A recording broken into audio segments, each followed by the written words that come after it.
Yo guys, what is up? It is Ryan Sneaks back with another sneaker video. Today I have a brand new pair of kicks that I wanted to show you guys.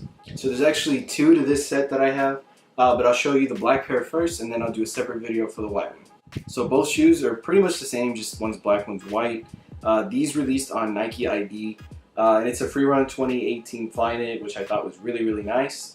And it also comes with the Nike Run Club patch on the tongue.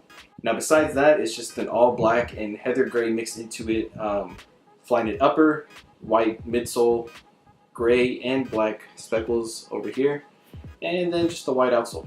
It's just a really clean colorway that I liked. It has a metallic gold swoosh going right here, and it's painted on, it's not printed, so it should last a little bit longer.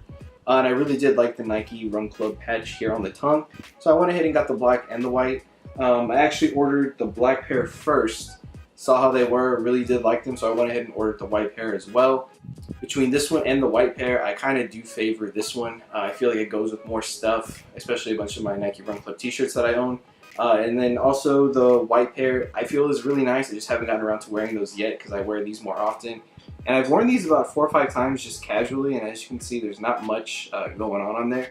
I haven't ran in these just because I don't know if I would even like free runs. There's very outdated technology by now, especially with React and ZoomX out there.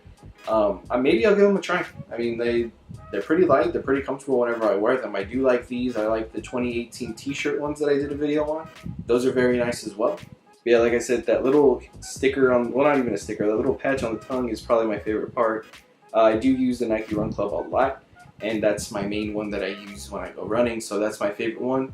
And getting some of the exclusive stuff that they do like this for Nike ID is pretty cool, especially when you can design it on your own. But that is going to be it for this one. Thank you guys again for watching. Don't forget to hit that like, comment, and subscribe button, and I'll catch you guys next time.